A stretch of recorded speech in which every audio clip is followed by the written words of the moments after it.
E aí? Vocês repararam em alguma coisa? Opa! Mudei um pouquinho a parede aqui atrás, porque ela estava xoxa, capenga. E para falar o tema desse vídeo, não dava pra ter uma parede branca, entendeu? Então assim, bora lá. Esses tempos eu tava num restaurante falando com uns amigos, assim, sobre quando a gente viaja e tal. Aí eu perguntei pro um amigo se ele tinha ido num museu numa certa cidade. Ele falou, cara, não, eu não sou uma pessoa cultural. Eu não viajo e vou nesses lugares, assim, museu, galeria, vejo prédios, não é meu rolê. Eu só vou nos restaurantes mesmo e como a comida da galera. E eu fiquei tipo assim, aí como que tu não é cultural então, ô palhaço? Tipo, pô, o que tem de mais cultural de você consumir a comida daquele lugar, de entender quais são os temperos, os ingredientes que são usados, etc. Tipo, tudo isso é cultura. E bônus, ele é cozinheiro. E aí a gente começou a falar sobre a maneira como a gente enxerga esse consumo cultural, assim, que ele parece ter um lugar muito específico, um momento muito específico para ser consumido, assim, né? E aí foi o que eu pensei da gente conversar um pouquinho aqui. Eu quero saber como é que vocês estão consumindo cultura no dia a dia de vocês. Eu mesma, nos últimos tempos, assim, eu fiquei muito de saco cheio de entrar em tanto museu, sabe? Porque eu tava muito com a sensação de que eu tava olhando pra um monte de coisa incrível, mas eu não tava conseguindo enxergar de fato aquilo. E eu tava muito frustrada, assim, de tipo, porra, cara, minha cabeça não tá conseguindo processar tudo isso. Eu tô entrando pra bater uma meta de dizer, tipo, ai, vim aqui, entrei aqui, visitei ali, mas não tava me alimentando de alguma forma, sabe? Da maneira como eu tava precisando, assim. É... E aí, que esses tempos eu parei também pra pensar como que de fato o que eu consumo das coisas que eu gosto genuinamente, elas influenciam no meu trabalho. E assim, é, eu não quero que esse vídeo fique monotemático, as coisas que eu amo, porque agora eu vou me aprofundar e aí, né, enfim, vou me empolgar um pouco. Mas assim, o que eu posso falar muito particularmente é sobre as coisas que eu conheço, as coisas que eu consumo e como eu sei que isso interfere na minha produção. Então, tipo assim, é, desde quando eu era adolescente, eu já desenhava pra caramba, mas não tinha muito uma ideia do que eu podia fazer com aquilo, assim. Tipo, meu, rabiscava na carteira, fazia uns desenhozinhos pros amigos, eu adorava fazer tatu no braço dos amiguinhos com canetinha. Enfim. Então pra mim era só tipo, ah, eu faço isso, mas onde que eu vou colocar isso como um trabalho ou como algo que possa ser sério na minha vida, né? Enfim, e aí é, quando eu tinha ali mais ou menos uns 15 anos, eu comecei a ouvir. Eu era emo, né? Tive essa história aí, esse momento da minha vida. Eu queria ser From OK, tá? Eu conheci um menino que foi me apresentando um outro tipo de música e que eu fui consumindo num primeiro momento, só pra, tipo, entender o que que era. Fui gostando de algumas coisas e, de repente, tipo assim, eu comecei a frequentar os shows pra ver aquilo acontecendo mais de perto, assim. De tipo, pô, tá, gostei desse som, agora eu quero ver onde que isso aqui acontece, com que tipo de pessoas consomem isso, sei lá, não de uma forma tão consciente, né? E aí que eu comecei a frequentar show de hardcore. É, eles aconteciam em lugares geralmente que dava pra. A entrada era tipo R$ 10, R$ 15, era super baratinho. E eu comecei a ver que tinham umas banquinhas de material nesses rolês, assim. Tipo zine, umas artes e tal. E eu fiquei tipo, pô, eu faço isso. E aí, num próximo rolê que eu fui, eu falei com a galera que tava produzindo, porque tudo no meio hardcore é feito por pessoas que estão ali no rolê, tipo, não são produtores, assim, às vezes são, mas em geral são pessoas muito acessíveis, né?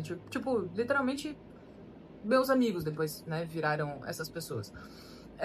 Enfim, e aí eu comecei a me envolver nesse rolê de uma forma mais ativa, porque dentro do rolê do hardcore existe o conceito do faça você mesmo. Então eu queria participar daquilo, eu queria fazer aquilo. E aí, um dos primeiros rolês que eu fui, eu falei com o menino que tava produzindo, que eu sabia quem era, e falei, aí, posso fazer o cartaz? E aí eu fiz esse cartaz aqui. Eu tinha uns 17 anos aqui já. Enfim, e aí eu falei, tipo, uou, um rolê que vai ter um evento que eu fiz a arte, tipo, enfim. E eu comecei a depois trocar uma ideia pra também colocar os meus desenhos pra vender nesses shows. Só que eu, assim, primeiro, eu era adolescente ainda, nem precisava me bancar, nem tinha uma grande ideia de lucro, de querer, tipo, fazer uma grana. Esse definitivamente nunca foi o intuito. Eu queria que as pessoas consumissem o que eu tinha feito. Então, eu era muito tímida na época também. E aí, sei lá, lidar com pessoas definitivamente não era pra mim. Aí o que eu fazia? Eu colava os meus prints, assim, botava tipo numa parede que ia ter no show, botava eles lá e deixava uma caixinha com um bilhete escrito: deu o quanto você acha que vale. E a galera deixava ali, tipo, 2 pila, tirava um print, 10 pila, tirava um print. Aí eu lembro muito especificamente que num desses rolês um cara até chegou pra mim com uma notinha de 20 reais e falou: Ei, é você que faz aqueles desenhos, né? Daí eu, uhum. E aí ele falou: Ah, eu queria pegar um deles, posso te entregar o dinheiro? Aí ele me deu a notinha de 20, assim, e eu falei: Sim, você quer o troco? Aí ele: Não, 20 reais pra você. Eu: Não, mas é muito. Aí ele: Não, é 20 reais, tá tudo bem. E eu fiquei: Deus, quanto dinheiro! Eu realmente fiquei muito emocionada com os 20 pila. E aí ele pegou lá o print e eu fiquei tipo, yeah, dinheiro. E depois eu comecei a fazer com um amigo meu, que também desenhava, também produzia umas coisas. A gente fazia de fato uma banquinha, onde a gente, no show mesmo, tinha banquinha de comida, de outros materiais, do merch da banda, etc. E a gente colocava a nossa e botava lá, tipo, os meus desenhos, os desenhos dele, camiseta que eu pintava à mão, fazia adesivo, fazia um monte de material, zine principalmente, eu adorava fazer. Enfim, e aí isso começou a ser a minha primeira experiência de ter contato, de troca com as pessoas, de estar ativa num rolê, de estar produzindo coisas que as pessoas consumiam e de ter alguma noção de, tipo assim, botar algum valor naquilo, né? Que aí depois eu tirei o valor espontâneo e botei os valores que eu realmente, tipo, queria sobre o meu material. Mas sempre num valor super acessível, entendendo a realidade das pessoas que estavam ali e que eu queria que consumissem. Tipo assim, sei lá, um print, 20 pila, que era o máximo ali que eu achava que dava pra cobrar. Mas enfim, aí as coisas vão escalonando e aí, né, estamos aqui. Enfim. Aí que o que me faz pensar sobre tudo isso é que, de fato, tipo, até hoje eu vou nesses shows de hardcore, até hoje eu consumo e quero participar de uma maneira ativa de tudo isso. Definitivamente hoje em dia, né, já não participo da mesma maneira, mas isso influencia muito em toda a minha produção e na maneira como eu produzo as coisas e faço tudo isso e quero envolver isso naquilo que eu venho sempre fazendo, sabe? Então, essa é uma das culturas que alimenta a minha produção, sabe? E aí que eu queria que vocês de alguma forma parassem pra pensar o que vocês consomem dessa mesma maneira, assim, de tipo, de uma maneira ativa, que pode ser relacionada à música ou com de uma forma mais despretensiosa ainda. Quando eu tô na rua, eu gosto muito de olhar e pensar como que as pessoas marcaram certos lugares, assim, de tipo, tem um adesivo muito alto. Eu vou olhar para aquilo e pensar, tipo, cara, como que chegou ali? Ou tem uma pichação no topo de um prédio. E aí imaginar a ação humana de, tipo, cara, escalar ou se amarrar numa corda e fazer, tipo, esse trampo. Ou um grafite e assim vai. Ou mesmo quando você tá, tipo, no metrô, ou, né, enfim, ônibus, ou no ponto de ônibus. Não sei qual é a realidade da sua cidade, mas, tipo assim, de repente começa uma pessoa ali a tocar música e... Enfim, você pode gostar ou não gostar, mas você é atravessado por várias manifestações, provavelmente na sua rotina, saca? E para o que te desperta algum tipo de interesse e o que também pode te despertar algum tipo de repulsa. É importante a gente saber dentro daquilo que a gente consome, o que a gente não gosta e também, consequentemente, não quer reproduzir, saca? Então, sei lá, hoje a gente tem muito esse acesso virtual às coisas, né?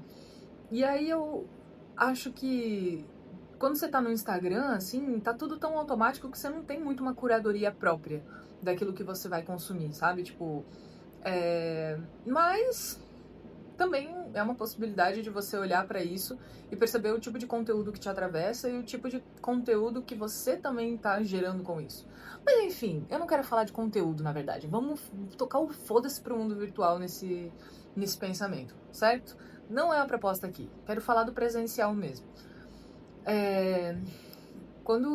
Porque, por exemplo, tipo, o rolê desse meu amigo que eu comentei no início do vídeo é comer, é experimentar comida e, tipo, às vezes, e aí você pode pensar, tipo, uou, nossa, ele vai em restaurantes renomados. Não, cara, a questão é, tipo, você pedir um salgado, às vezes, num lugar e, sei lá, tipo, reparar em... É que eu não sou muito do rolê comida, como, né, enfim, o que tiver disponível.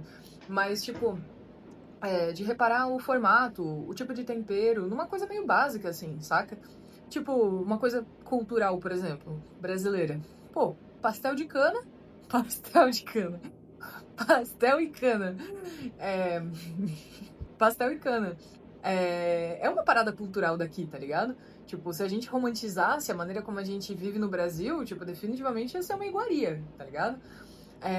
Enfim, de várias formas, assim, de como você vai caminhando pela cidade e o quanto isso vai te colocando como observador e em outro momento como agente desse tipo de manifestação. O que eu tô tentando dizer é que para você alimentar a sua produção, às vezes você se sente um pouco sem norte, um pouco de tipo, ah, não sei o que eu quero com isso, não sei o que eu quero fazer com o meu trabalho, relacionado tipo à arte ou não, na real. É mais sobre uma questão de você perceber o quanto o seu maior diferencial sobre toda e qualquer coisa que você vai fazer na vida são as coisas que você já viveu, sabe? Tipo, é você prestar atenção nesse seu currículo de caminhada e fazer isso ser sincero pra você, sabe? Eu sinto que as pessoas às vezes tentam emular certos padrões, assim, de uma comunidade que elas não fazem parte, e aí isso sai muito duro, esquisito. Tipo, algumas pessoas podem até consumir, mas, tipo, se você não vive isso de verdade, tipo, não faz muito sentido, sabe?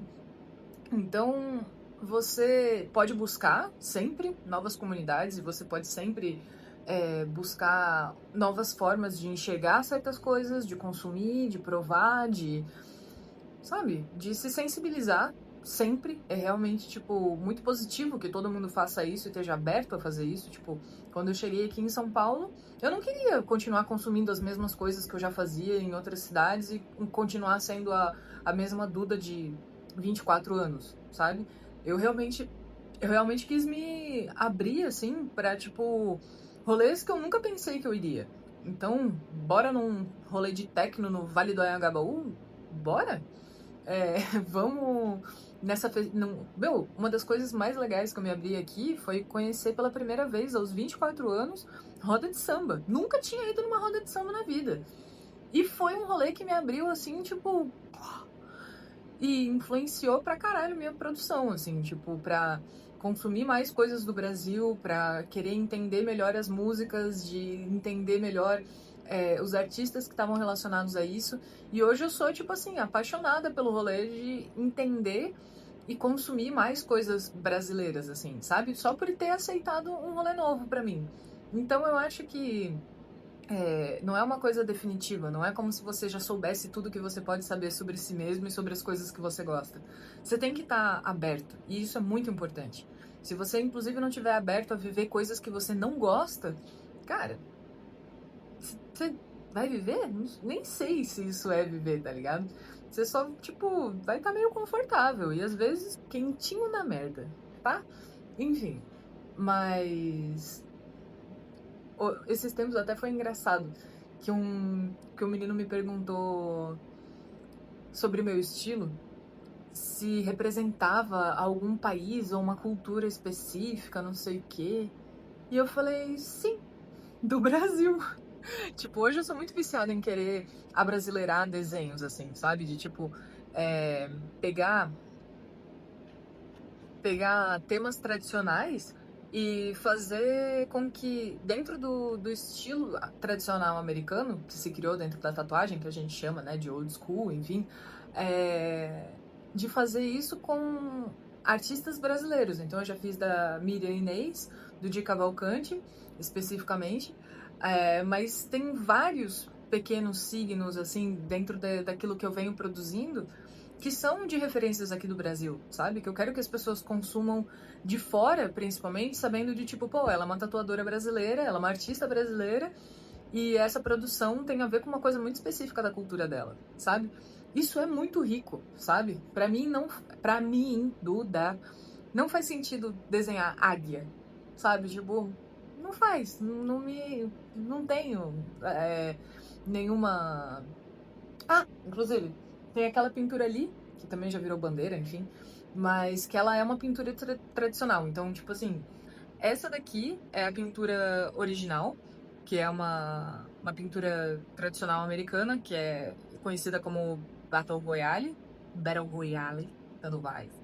Enfim, e aí eu fiz ela com os elementos, tipo, abrasileirados, que são usando animais daqui. Então eu fiz com um carcará, a cobra coral e uma onça, saca? É uma maneira de você se apropriar disso aqui, e nesse sentido, apropriação mesmo, porque estamos pegando uma coisa aqui de colonizador e transformando numa coisa nossa aqui, raiz, tá tudo certo, tá? Não tem problema disso. Enfim, mas eu acho... Cara, ó, veja bem, eu vou fazer só um disclaimer aqui. Toda vez que a gente também percebe pessoas mostrando coisas pra gente na internet, a gente fica com, ai, eu preciso disso, ai, eu preciso disso, isso aqui vai mudar minha produção. Calma, calma. Tem muita coisa pra você consumir, tanto de material quanto de referência de livro, de tudo. E você não precisa de tudo isso, você tem que entender, tá bom? Que esses tempos eu postei um livro que, mano, custa mais de 500 reais essa porra desse livro. Eu demorei tempo pra caralho pra ter ele, certo? E as pessoas estavam na minha DM, qual livro? Qual livro? Qual livro? E eu fiquei tipo assim, mano, me sentindo irresponsável, sendo que tipo assim, é só um livro. Eu não tô nem vendendo produto de beleza. Mas de tipo assim, cara, calma, veja bem. Tipo, claro, né, você deve conhecer, eu não quero, tipo, ficar trancando aqui o rolê, mas você tem que conhecer bem a sua produção pra entender se isso faz sentido pra você. Bem sinceramente, eu mesma não usei muito esse livro. Eu gosto de ter ele ali, mas, sabe, eu tenho livros muito mais ricos, como esse aqui que eu vou mostrar pra vocês. Mas será que faz tanto sentido vocês terem um livro assim? Se questionem, depois vocês compram lá e vamos lá. Sem ser na Amazon, tá bom? Comprem livros usados, inclusive. Sabe uma coisa que eu gosto muito? Anotar livros que eu quero ter e caçar em sebo. Caçar muito, em várias cidades, em vários lugares. E, tipo, ter essa possibilidade, assim, ó. Tem sebo online, cara. Tipo, tem um lá que eu sempre uso, que eu esqueci agora, mas enfim. Enfim, então comprem de sebos. Foda-se a Amazon. Arte Naif no Brasil. Cara, esse livro aqui, eu ainda nem tive tempo de estudar ele da maneira como eu gostaria. De, tipo assim, pegar e caçar as referências dentro disso aqui. E tudo isso eu tô falando e tá sendo uma grande doideira. Ai, que fofinho. Tem uma dedicatória. Porque, você veja bem, eu comecei falando de hardcore e eu tô te mostrando uma referência que veio porque eu aceitei um rolê de samba, entendeu? Então a vida é muito doida, tem que se jogar, foda-se. Faça isso. Cara, nossa, esse aqui. Mano, Edivaldo. Você já ouviu falar do Edivaldo? Eu nunca tinha ouvido falar do Edivaldo. E tipo assim, sério, eu quero muito, muito olhar mais pra isso aqui. Bom, olha isso aqui. Sério. Olha isso aqui. Não te dá uma coisa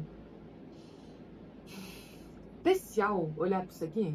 Nossa, sério, cara, pra mim é tipo, sabe? E é disso que eu tô falando, sabe? Às vezes você vai entrar num museu e aí você vai olhar e você vai ficar tipo assim, tá bom, meu cérebro tá cansado. Mas ele não foi alimentado, sabe? Não foi alimentado. E tá tudo bem, é aquilo que eu disse. Você tem que saber daquilo que você não gosta também. Mas olhar pra isso aqui, não, sério, eu queria saber como que é olhar pra isso aqui, tipo, pensar pessoalmente. E tipo assim, não são obras grandes. Não são. Essa daqui tem 100 por 80. Mano, 1 metro. Isso aqui tem 1 metrinho. 1 metro.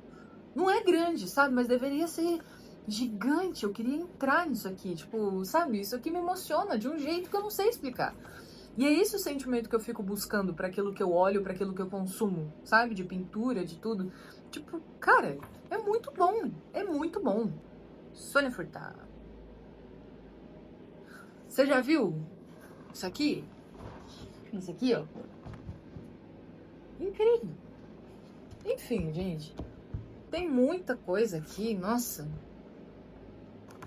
Heitor dos Prazeres, Maria... Aqui, ó. Essa daqui é da Maria Auxiliadora. Cara, o trabalho dessa mulher aqui...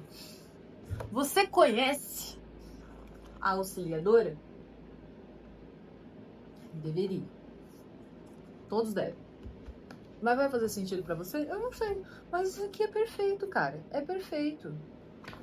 Não tem como. Maria Auxiliadora, pô, uma das melhores artistas desse Brasil, cara. Nossa, é incrível, sabe? E tipo... Ai, sério, sério, sério, sério, sério. Ai, é tão bonito, cara. Tão bom.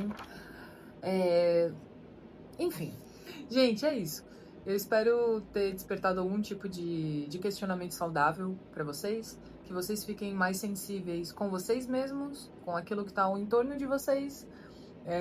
E transformem isso em algo positivo. Uma mensagem de final de vídeo. Mas se vocês chegarem numa conclusão que de alguma forma revolta vocês também, façam algo com isso, certo? Eu não sei que tipo de pessoa que vai assistir esse vídeo, mas eu espero que isso te dê um fogo, assim, pra, tipo, você ir atrás de algo que te desperte um sentimento bom. E não é porque ele é bom que ele vai ser fácil de lidar, tá bom? Então é isso. Tchau, gente.